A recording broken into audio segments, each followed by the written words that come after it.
Good morning. No, fuck that. It's not a good morning. Today looks really gloomy. It's raining. It's currently 9:02. Last night was probably the latest I've slept. I think I slept at like 3. I remember watching a video a long time ago, like tips for vlogging. Apparently you're supposed to have a vlog voice. You're supposed to sound really excited all the time and blah, blah, blah, blah. But I can't be fucked right now. It's currently 12:49 p.m. Where's my orange? Orange is just about to have lunch, and I'm also working remotely, which is a bit frustrating because I didn't know we were gonna work, so I didn't bring all my stuff. Some of my coworkers don't want to cooperate. They're being slightly uncooperative. Cooperative? How do you say this word? They're not working with me. So we've always done it one way, which in that one way, I can't do it that way because I don't have all my files and I have a Mac and all. It's a bit frustrating because I'm like, hey, just work with me. I can only do this, but yeah, fuck this. Right, so today is Wednesday, and according to what I ordered, I'm having fish fillet and carbonara spaghetti with assorted vegetables. And for dinner, I'm having home-style shredded pork. So dinner sounds good. Hopefully lunch is delicious as well. We'll just have to see. A friend gave me a good idea for content. Basically the step-by-step process of what happens if family or coworker is a positive case, a positive COVID case. So I'm here to talk about the step-by-step process of what you'll go through, or at least speaking from my experience, what I went through.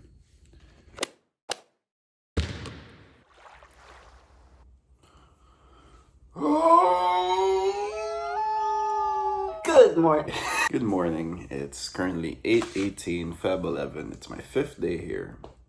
And this is probably my best breakfast by far. We got ham and cheese. We got 2 key sausages, and we got boiled egg.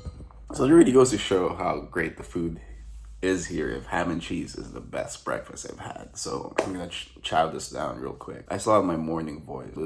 I just woke up like 18 minutes ago. Do the math. So I'm not sure why I got the days wrong, but it's actually my 6th day here. So yeah, 6th, not 5th. 6th. So it's currently 1:09 p.m. in the afternoon, and I just finished lunch. So it's Thursday today. So I had chicken fillet with, I don't know how to say this word, cordyceps,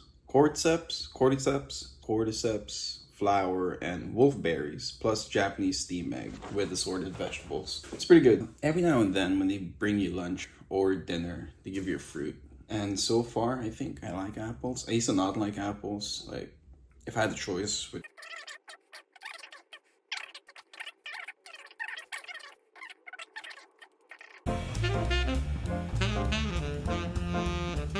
Hello! So I've been meaning to make this video where people can just watch this video if ever they are put into Penny Bay Quarantine Center. It's basically a step-by-step explanation of the things that you're going to go through and things that you should look out for. And basically, it's a story of me explaining what I went through and what I did and what I could have done or should have done.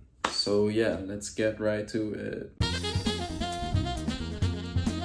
So this is what happened to me. So the reason why I'm here is because one of my coworkers was confirmed positive in COVID. So first step for step 1 is you should get tested yourself, just for your own safety and the safety of others that lives with you or you have close contact with. So what I did was I got a testing kit in Chingy. There's a few testing kits that you can buy off a vending machine in several MTRs around Hong Kong. I might add a picture. Picture. So you can visit those MTR stations and get your own testing kit. So the testing kit you get from the MTR, it's a deep throat saliva collection tube thing where you have to spit on it and just seal it up. But you should remember, you can't eat or drink 2 hours before spitting. So my suggestion is you just do it tomorrow morning. But when you wake up, first thing you do is you spit on that tube. Another test I did was I went to Chunwon Playground. It's near Panda Hotel. I'll add the address, boop, and I'll add the picture, boop. So that's where I got the nasal and throat testing. It's actually pretty fast. So you just walk in, you give your Hong Kong ID, then your phone number. Then I'll ask you to go to one of the tents, get your nose, you get your throat, and then bye-bye. That's it. You just wait for a call or a text. Because if you're negative, they'll text you that your specimen bottle or whatever is negative. So that's good news. I heard if you're positive, they'll call you up. That's from my coworker. That's what happened to him. So that's step 0. You get tested, make sure you're negative or you're positive. You just want to know, right? Next step 1, you wait for the call. So in my case, I was a close contact. And if you think that you're a close contact to the person that got infected, you should be expecting a call. And first thing they do is they confirm your identity.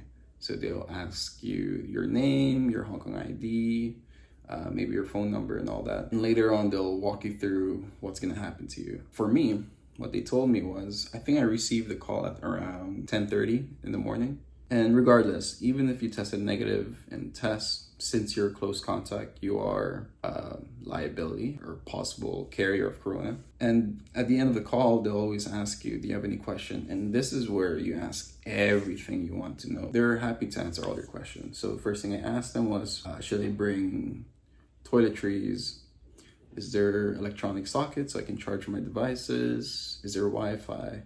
Really, if you have any questions, do ask them on that phone so that you can properly prepare. Step 2, you have to pack your bag. So I have this thing where my Apple Notes, I made a travel packing guide. So I don't really have to think, oh, what do I have to bring? Do I have to bring this? Do I have to bring that? I just refer to that list, and I think you can see it here. No? Yeah. Boop. I didn't really have a hard time packing because I just look at the list. All right, I need socks, I need underwear, I need this, I need that, I need my laptop and all that. And step 3, just double check your things because someone knocking? Because you're bound to forget something. I forgot my bath towel, so good thing I double checked my list and I realized, crap, I don't have my bath towels, I don't have sandals. After double checking your bags, the last step is you just wait. So afterwards, they're gonna call you again. They're gonna tell you that they're 10 minutes away, 30 minutes away. In my case, they said 10 minutes, but I waited for an hour. So it's best to just prepare. And even though they say 10 minutes, if you've prepared all your things, you're good. When they pick you up, they're supposed to pick you up right below your building. But in my case, they got lost. So they told me to go to a nearby bus stop, which was fine because it was close to my place. They picked me up, brought me to a van, and the reason why they're late is because you're not the only person that shuttle bus, like a minibus. There's gonna be a few people there. In my case, there were 4 other people. If you're the first person on the bus, then you might have a long day because since you're not the only person on the bus, you have to go around Hong Kong picking other people up. And I was the last person, so I didn't really have to wait for anyone. So when they picked me up, we went straight to Penny Bay, which is near Sunny Bay or near Disneyland. Before you enter your quarantine room, they give you a mini orientation. Again, they confirm your identity. They give you these papers to read when you enter your room, and also another deep throat saliva kit. After the orientation, you go back to the bus and you go to your rooms. I mean, they'll drive you to your rooms because this place is actually pretty big. All right, so that's your day 0. In my case, I was admitted at night, so I finally arrived to my room at around 8 p.m. or 8:30. Right. Day 1. You spend your first night here, or you were admitted here in quarantine center in the afternoon or in the morning. My suggestion is you settle down, you unpack all your bags, and there's this thing where you can put your clothes. You might as well put it there. I put my shoes right there. Not sure if you can see them. Second thing, you gotta pick your beds. So if you can see over here, there's 2 beds and you just have to choose. The reason why there's 2 beds is because the maximum people allowed in one room is 2.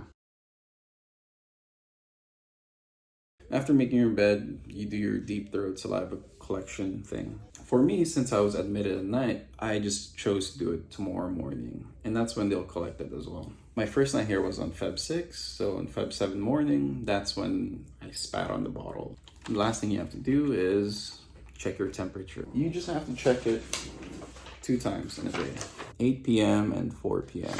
And they'll only call you once a day, around noon or afternoon, to ask about your temperature. And then you tell them your temperature, they'll ask if you have symptoms. If you don't, then that's good. If you do, then well, shit. And afterwards, they'll just confirm your room number, which in my case, it's block 132, room 15. So that's your day 1. So, what to bring? So when you're packing up your bags, you want to make sure you have enough clothes. My quarantine period is just 10 days, so I made sure I had enough clothes. So that means I had enough shirts, enough pants, underwear.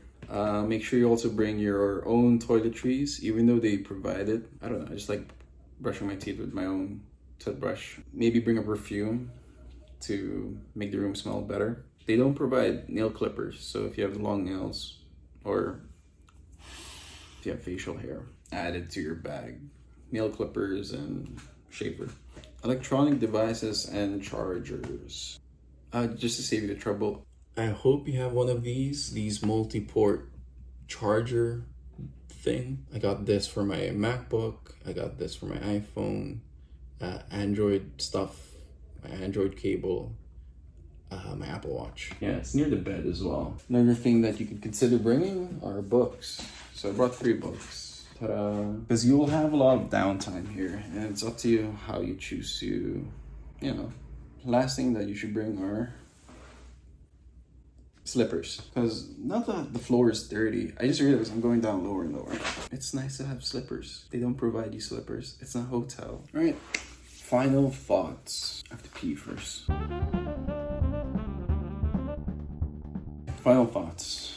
There are times where it gets really boring or lonely. Just reach out. Just make sure you're still in close communication with your friends, your family. Check up on them, or if not, they'll check up on you, because that's what's been happening with me. And just a quick tip, just write down the things you want to do or search up. Or if you have any random thoughts, write it down. For me today, my random thoughts were how to make burrito, understand basic interior design. So yeah, whatever random thoughts I have, I write it down. So maybe it's not your style, maybe you just like keeping things in your head, but really writing it down does help a lot. It clears up your head. If you're put into this situation, I hope this video prepped you for it. If not my problem. But closing thoughts, stay safe. Just stay safe. And testing is free, so why don't you get tested every week or every 2 weeks? I'm standing up because I have to take a shit.